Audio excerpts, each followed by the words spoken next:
ప్రస్తుతంతో పాటు ప్రముఖ ఆధ్యాత్మికవేత్త వేదిక్ ఆస్ట్రాలజర్ గోనుగంట్ల సురేష్ బాబు గారు ఉన్నారు. గురువు గారితో మాట్లాడేద్దాం. నమస్కారం గురువు. మణికంఠ గారు నమస్కారం అండి. మే నెల ధనుసు రాశి వాళ్ళకి ఎలా ఉండబోతుంది? ఓవరాల్గా ఈ నెల వీళ్ళు ఎలాంటి జాగ్రత్తలు తీసుకుంటే విశేషం కలిసి వస్తుంది అంటారు? మనం ముందుగా స్వర్ణలక్ష్మి అమ్మవారిని ధనుస్సు రాశి వారందరికీ ఐశ్వర్యం కావాలని చెప్పేసి మనం కోరుకుంటూ ఒక చిన్న శ్లోకము ఒక ప్రార్థన రూపేణ అమ్మవారిని ప్రార్థించి తర్వాత మనం డీటెయిల్స్కి వెళ్దాం. ఓం గం గణపతియే నమః. స్వర్ణలక్ష్మి నమస్తే అస్తు పరబ్రహ్మ స్వరూపిణి రాజ్యం దేహి ధనం దేహి సర్వకామాంచ దేహి మే. స్వర్ణలక్ష్మి అమ్మవారు ఈ రాశి వాళ్ళందరికీ చక్కగా బ్రహ్మ జ్ఞానాన్ని ఇవ్వాలి. తద్వారా వీళ్ళు ఎప్పుడూ నవ్వుతూ హ్యాపీగా ఆనందంగా ఉండాలి జీవితంలో. అమ్మవారు అలా వాళ్ళని ఆశీర్వదించాలని చెప్పేసి కోరుకుందాం. అంతేకాకుండా అమ్మవారి వీళ్ళకి రాజ్యాధికారాన్ని ఇవ్వాలి, నాయకత్వ లక్షణాలని ఇవ్వాలి. జీవితంలో ఉన్నతంగా ఎదుగుతూ 10 మందిని వీళ్ళకి ఆదర్శంగా నిలవాలని చెప్పేసి మనం కోరుకుంటూ తద్వారా వీళ్ళకి విపరీతమైన ధనాన్ని, ఇష్టకామ్యాన్ని, సర్వ అర్ధ కామసిద్ధి, ఎన్ని కామ్యం వీళ్ళు కావాలని కోరుకుంటూ అది ఇమ్మీడియట్గా నెరవేరాలని చెప్పేసి మనం కోరుకుంటూ అమ్మవారికి వీళ్ళకి బాగా చక్కగా చూడాలని చెప్పేసి మనం కూడాను వాళ్ళకి అమ్మవారి తరపున ప్రార్థన చేస్తూ ముందుకెళ్దాం. ఈ ధనుసు రాశి మే మంత్ చూసుకుంటే ముందు మే మంత్ లో కొన్ని విశేషాలు ఉన్నాయండి. ఈ మంత్ బిగిన్ అవ్వటమే బుద్ధ పూర్ణిమతో ప్రారంభమవుతుంది. వైశాఖ పూర్ణిమ అంటారు. ఇది ఎండ్ అయ్యేది మనకి జ్యేష్ఠ మాస పూర్ణిమతో ఎండ్ అయిపోతుంది. అంటే ఈ 2 పూర్ణిమల మధ్య ఈ 30 రోజులు ఉన్నాయని చెప్పేసి మనం అనుకోవాలి. 31 రోజులు ఉన్నాయని మనం అనుకోవాలి. అయితే ఇందులో కర్తరి అని వస్తుందండి. ఇది బాగా సూర్యుడి తీవ్రత ఎక్కువగా ఉండి శుభకార్యాలు చేయకూడదు అని చెప్తారు. అంటే ఎలాంటివి? వివాహానికి సంబంధించి లేదా మనకి గృహప్రవేశాలు, గృహారంభాలు లాంటివి చేసుకోకూడదని మనకు చెప్తూ ఉంటారు. ఇంతేకాకుండా ఈ టైంలో హనుమత్ జయంతి కూడా వస్తూ ఉంది మనకి. ఎవరికైనా ఈ రాశి వాళ్ళకి చాలా చాలా ముఖ్యం. ఎందుకంటే కొంతమంది ఆల్రెడీ కొన్ని ప్రాంతాల్లో హనుమత్ జయంతి జరుపుకున్నారు, కొన్ని ప్రాంతాల్లో 12వ తారీఖు కూడా జరుపుకుంటారు. 2 సార్లు జరుపుకునే ఆచారం ఉంది. కాబట్టి ఎవరికైనా ఈ మంత్లో జరుపుకున్న ఆచారం ఉంటే ఈ రాశి వాళ్ళు ఖచ్చితంగా జరుపుకోవాలి. ఎందుకంటే వీళ్ళకి అర్ధ అష్టమ శని నడటంతో కుటుంబంలోనూ లేదా బంధువుల ద్వారా లేదంటే సౌఖ్యంగా ఉండే వాటి ద్వారా విశేషంగా ప్రాబ్లం వచ్చి ఇబ్బంది పడిపోతారు. వీళ్ళు కొత్తగా పెళ్ళైన వాళ్ళు ఉంటే వాళ్ళకి ఇంకా ప్రాబ్లమ్స్ ఎక్కువ వస్తూ ఉంటాయని గమనించుకోవాలి. అందుకని ఈ యొక్క హనుమత్ జయంతిని చక్కగా జరుపుకోవటం వల్ల సమస్య తీవ్రత తగ్గి కొంతలో కొంత బాగుంటారని మనం గమనించుకోవచ్చు. అయితే ఈ మంత్లో 4 గ్రహాలు కూడా మారుతూ ఉన్నాయండి. అవి ఏంటంటే సూర్యుడు, బుధుడు, కుజుడు, శుక్రుడు గ్రహాలు మారుతూ ఉండటంతో చాలా వరకు వీళ్ళకి అనుకూలంగా ఉంది అని చెప్పుకోవచ్చు. అంటే ఒక బెస్ట్ టైంలో అయితే ఖచ్చితంగా ఉన్నారని మనం చెప్పుకోవచ్చు. కొన్ని చోట్ల ఛాలెంజెస్ కూడా ఉన్నాయి. సమరీ చెప్పుకుంటే వీళ్ళకి ప్రొఫెషనల్ మ్యాటర్స్లో చాలా బాగుంటారు, ఉత్సాహంగా ఉంటారు, ఆనందంగా ఉంటారు. రెండో విషయంలో జాగ్రత్తగా ఉండాల్సిన ధనం విపరీతంగా ఖర్చు అవుతారు ఈ టైంలో. మూడోది స్త్రీలైతే లేడీస్ అయితే జెంట్స్ ద్వారా కొంచెం ప్రాబ్లమ్స్ వచ్చే అవకాశం ఉందని గమనించుకోవాలి. అంటే టోటల్గా ఈ 3 ముక్కలు కనుక గుర్తుపెట్టుకుంటే మిగతాది మనకి టోటల్గా డీటెయిల్స్ తర్వాత చూడొచ్చు. వీళ్ళకి 6వ స్థానంలో సూర్యుడు వస్తే ఏమవుతుంది? యత్న కార్య సాధనం.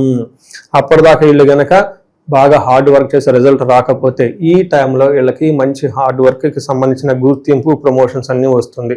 అంతేకాకుండా సుసౌఖ్యాధీనం, కంఫర్టబుల్గా ఉంటారు, లగ్జరీగా ఉంటారు, దేహ ఆరోగ్యాది శారీరకంగా చాలా బాగుంటారు, సంతోషకరంగా ఉంటారు, ధాన్య లాభము, వస్త్ర లాభము, ఇలా రకరకాల లాభాలన్నీ కలుపుకొని ఉంటుంటారు. మనసులో ధైర్యంగా ఉంటారు అని మనకి శాస్త్రంలో వివరించడం జరిగింది. ఖచ్చితంగా వీళ్ళకి అలానే ఉంటుంది. ఇందులో ఉన్న నక్షత్రాలు చూసుకుంటూ వెళ్ళిపోతే మూల 1, 2, 3, 4 పాదాలు, పూర్వాషాఢ 1, 2, 3, 4 పాదాలు, ఉత్తరాషాఢ ఫస్ట్ పాదం అంతా ఇందులో ఉంటారు. మనకి పేరు బలం ప్రకారం చూసుకుంటే ఏ, యో, బా, బి, భూ, దా, భా, దా, బే లెటర్స్ అంతా కూడా ధనుసు రాశిలో ఉంటారని గమనించాలి. ఇందులో మనకి లఘు గోచారం, సూక్ష్మ గోచారం ప్రకారం చూసుకుంటే వీళ్ళకి 6th హౌస్లో సూర్యుడు ఎంటర్ అవుతుంటూ ఇది సూర్యుడు ఎంటర్ అవటంతో ఇది చాలా చాలా ముఖ్యమైనది. ఒక లైఫ్లో ఒక పాజిటివ్ సిగ్నల్స్ చాలా బాగా వస్తుంది. లైఫ్ అనేది ఒక జంప్ ముందుకు వెళ్ళిపోతుంది అన్నమాట. సడన్గా ఏమంటారు, అప్పటిదాకా ఉన్న నిరాశ, నిస్కోస మొత్తం పైకి వెళ్ళిపోయేసి ఉత్సాహంగా, ఎనర్జెటిక్గా, డైనమిక్గా తయారైపోతారు అనమాట. అలా లాస్ట్ ఏమంటారు, అప్పటిదాకా టెస్ట్ మ్యాచ్ స్లోగా ఆడిన వాళ్ళు కాస్త 2020 ఫైనల్ లాగా వెళ్ళిపోయినట్లు టకా ఫాస్ట్ వెళ్ళిపోతూ ఉంటుంది లైఫ్ అంతా. వీళ్ళకి ఏం జరుగుతుందంటే అండి, 6వ స్థానంలో సూర్యుడు రావడంతో ఈ చేంజెస్ వస్తుందండి. సూర్యుడు గ్రహరాజు కాబట్టి, ఆయన పెద్ద ఆయన కాబట్టి ఆయన యాక్టివ్గా ఉంటే చాలా విషయాలు యాక్టివ్గా ఉంటారు. కుజుడు వీళ్ళకి 5th హౌస్లో ఉండటం విపరీతమైన ఖర్చులు చేస్తారండి. అంటే వీళ్ళకి ఎడిక్షన్స్ ఎక్కువ, too much alcohol, too much travelling, too much movies చూడటం, నెట్ఫ్లిక్స్ చూడటం, ఇవన్నీ టూ మచ్ చేసేస్తూ ఉంటారు.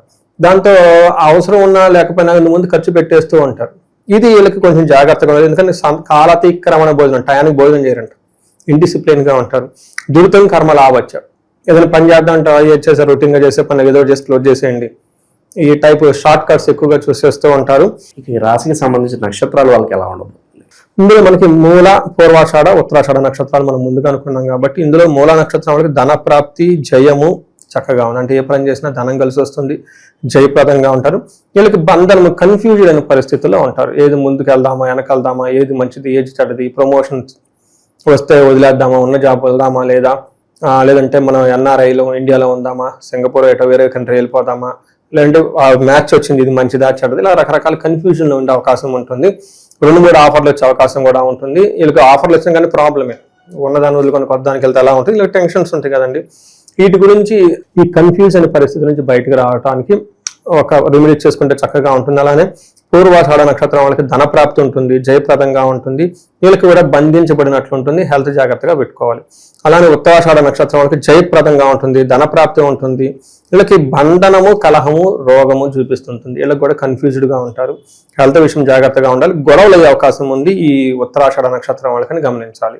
తర్వాత లాభాచ, కొంచెము పనిలో లాభం ఏదన్నా కనుకుంటే తక్కువ ఎక్స్పెక్ట్ చేసిన విధంగా ఉండదని గమనించుకోవాలి.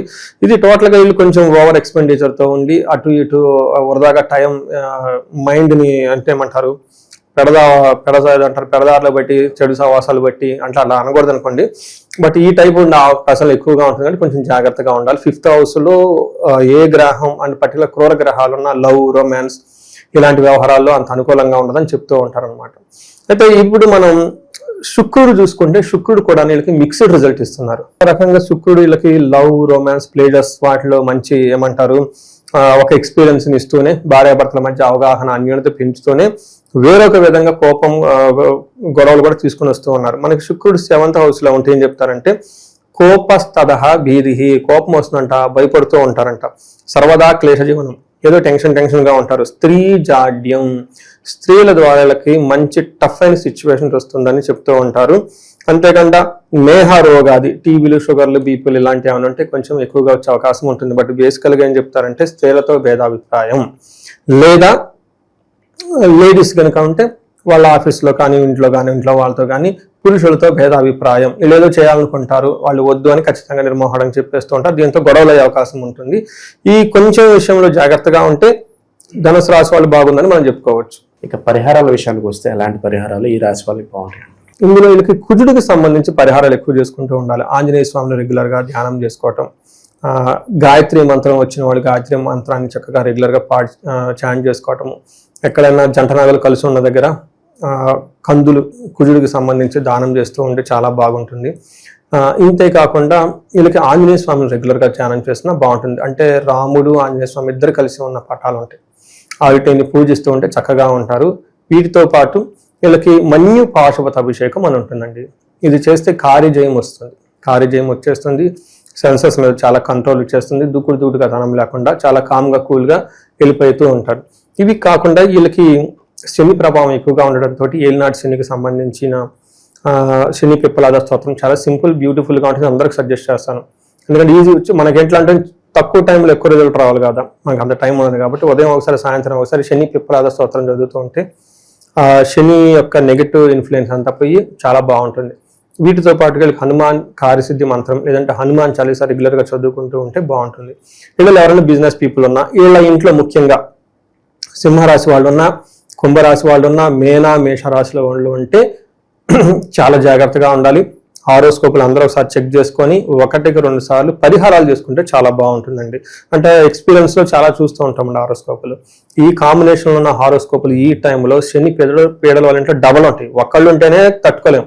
ఆ ఇంట్లో ఇందాక చెప్పిన రాసులు వాళ్ళు ఉంటే డబల్ అయిపోతుంది, త్రిబుల్, ఇంకా ఎక్కడికైనా నిలిపోతారు అనమాట. ఉన్నటువంటి సడన్ గా ఫైనాన్స్ లాస్ అయిపోవటం, భార్యాభర్తల మధ్య అనవసరంగా గొడవలు వస్తాయి. ఈ టైంలో నేను చాలా మందిని చూశానండి. ఈ శని బాధ టైంలో అంతకుముందు వాళ్ళకి రాహుకేతులు అంతర్దశలు ఏమన్నా ఉన్నా కానీ, కాలసర్ప దోషాలు ఉన్నా ఇవి ఈ టైంలో యాక్టివేట్ అయిపోతాయి. అలానే ఏమంటే క్రాస్ రిలేషన్షిప్స్ రావటం, అనవసరమైన ఈ టెన్షన్స్ అన్ని చాలా మందికి వస్తుంటాయి. కాబట్టి భార్యాభర్తలు ఇన్ కేసు ఎవరిని ఉన్నా కీలించి మేళించమన్నారు కాబట్టి చక్కగా ఉండాల్సిన కాపురం అనవసరంగా వేరే వాళ్ళ డిస్టర్బెన్స్ లేకుండా, అది ఏముండదండి, బట్ అది ఏమంటారు అపోహలు, అది టెన్షన్స్ ఎక్కువగా ఉంటాయి అనమాట. అవి లేకుండా చక్కగా ఒకసారి హారోస్కోప్ చూసుకొని అన్యోన్య దాంపత్య పాశుపత అభిషేకం చేయించుకోవటం, లేదా మనకి శనికి సంపూర్ణ శాంతి పూజలు చేయించుకోవటం. ఇన్ కేసు రాహుకేతులు ఏమైనా వీళ్ళకి దశల్లో ఉంటే చండీ హోమం ఇవన్నీ చేయించుకుంటే బాగుంటుంది. ఒక్కసారి ఎక్కడైనా స్ట్రక్ అయినట్లు అనిపించి సిచ్యువేషన్ మనకి out of the hands control చేసే విధంగా లేదు అనుకున్నప్పుడు వాళ్ళ ఓన్ హారోస్కోప్ చూసుకొని అందులో ఏముంది, ఎందుకు వస్తుందో, ట్రిగ్గర్ అవుతుందో తెలుసుకొని దానికి చక్కగా పరిష్కారాలు చేసుకుంటూ ఉంటే లైఫ్ 10 అంతలు ముందుకెళ్ళే అవకాశం చాలా ఎక్కువగా ఉంటుంది ఈ రాశి వాళ్ళకి. మంచి విశ్లేషణ అందించారు ధనుసు రాశి వారి గురించి. ధన్యవాదాలు. ధన్యవాదాలండి.